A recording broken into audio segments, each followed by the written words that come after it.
Hey guys, today we're going to be reviewing Mark Wahlberg's new movie, Mile 22. So alongside Mark Wahlberg is starring Lauren Cohan, who plays Maggie from The Walking Dead, and also Iko Uwais, some sort of name that I can't pronounce, but he's a certified badass. He's in The Raid, and he does lots of cool martial arts in like every movie he's in. He's super cool, and I wish I knew how to pronounce his name.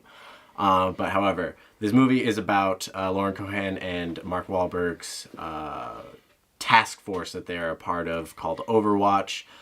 Their deal is they go out and do things for the U.S. government, but the U.S. government can't be actually involved in, so they're ghosts or whatever. They don't exist. They don't exist. They do cool stuff.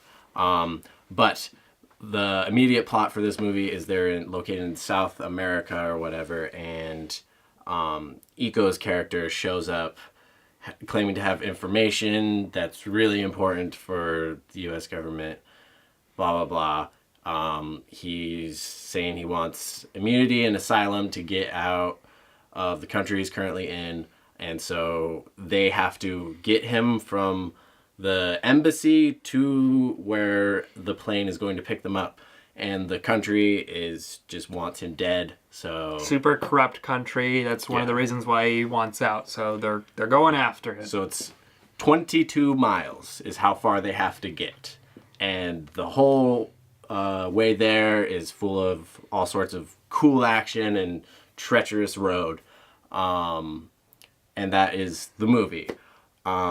It's pretty good. I liked it.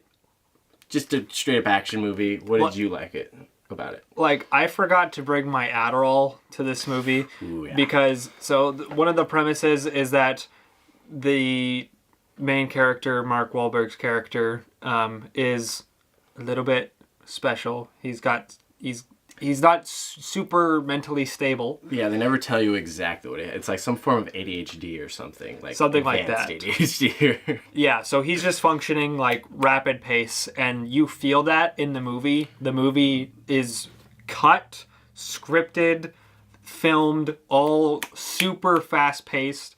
And so, like I said, if you did not bring your Adderall, you may not realize all the things that they're saying in the movie, because it's just rapid fire, nonstop, all the time.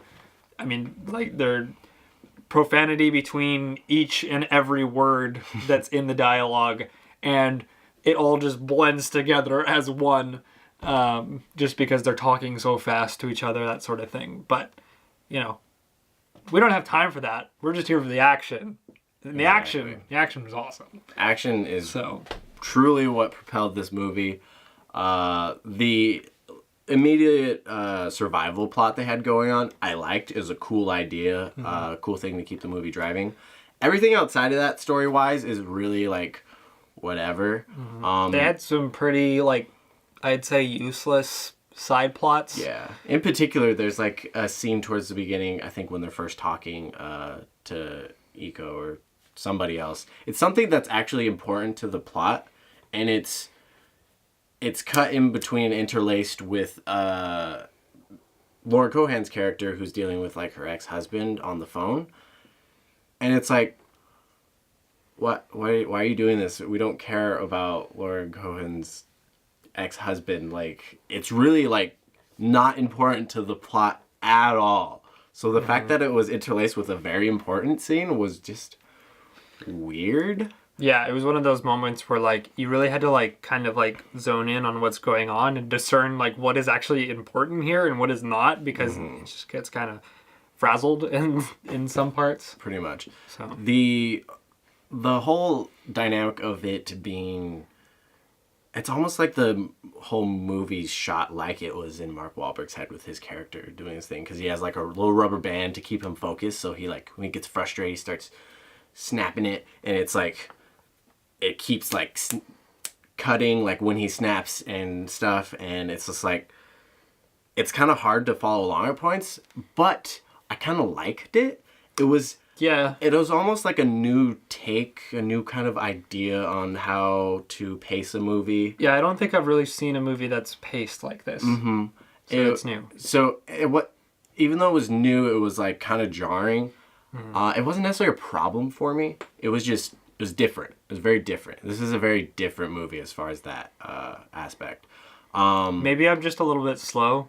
I didn't like it so much. I think I didn't necessarily because there was like no it, there was but no I real yeah. stop to it. Like even the scenes where they're like resting in between altercations, like still feels like your heart's pumping, like just stuff is happening. You even swear they're just like, oh, take my lunch order, and then it's like the suspense music stuff. I want a burger with no pickles. Hold the pickles, and it'll just like, oh, like it's that type of dialogue for every dialogue scene. So that's kind of funny.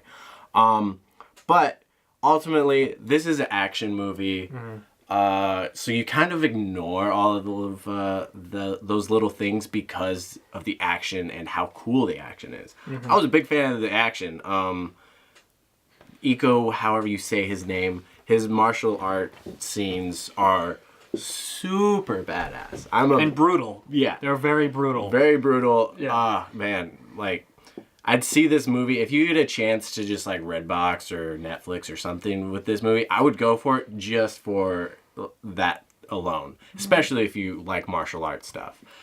There isn't like over the top every action scene's martial arts. There's maybe 2 or 3 actual pivotal scenes with him doing martial arts, and those scenes are super cool. Extensively. Yeah, Like he uses it throughout the movie, but there's only a couple where it's like an entire like choreographed scene. so don't see it and expect like tons of martial arts. There's just a couple of scenes, but then even the scenes without martial arts, that's just straight action. Were cool. I really liked it. But yeah, that's pretty much. It's a solid action movie. I would see it for the action. Don't bother unless you're trying to get something else out of it. Ultimately, there was sort of. The way the movie ended was supposed to be like, oh, whoa, like with the plot, but it's like, okay, I honestly don't care. It was honestly a fairly weak ending, I would say, but at that point, I wouldn't be surprised like if they are gonna make a decent amount of money with this, and then I'm pretty sure there's already rumors in place that they're gonna have a second one. Yeah. So that would be cool. If you get a second one just for that style of action again, I'd be down. I'd watch it. But ultimately, I'll remember my Adderall this time. Yes. Ultimately, Not that I have Adderall. the dialogue and plot, it's whatever. It's just an action movie. Practically is the reason to see it. But with how much I did enjoy the action and the immediate survival plot they had going on, I was a fan of. So my rating, I would definitely give it a 7.2. If I take down like the amount of that I liked it, I would more so just go for a 6, just as far as the way they did the movie and the actual story. The actual story they had going on was whatever. But because of how much I was engaged, like you're engaged throughout the whole movie. Yeah. And I did really enjoy that engagement feeling that I got from it and the action and everything. So just because of how much I actually enjoyed it, I'd give it a 7.2. What about you? I'm gonna give it a 6.5, just because I was engaged in the movie and the action was awesome. The characters were, pretty decent, at least the main ones. Some of the side characters were kind of like, eh. You kind of felt for them a little bit, but it's like they weren't like set up a ton, but not that they needed to be. Other than that, like, it's a pretty good movie overall. I don't think it was a waste of money. It was definitely entertaining. It was a good hour, 2 hours. So, yeah, it was about 2 hours long. About 2 hours. Yeah, it was a good 2 hours. Every single mile of 22 miles was adrenaline pumped the entire time. So it was a good movie. Yeah. Wasn't amazing, but it was a good movie. If you have a chance to see this for a cheap price or for free, I would definitely recommend doing that. Yeah, this is going to be a great bargain bin movie. Thank you guys for watching. Make sure to like, comment, and subscribe. Check out our other videos for some more recent reviews. See you later. Yeah. Get the fuck out of my house. Okay.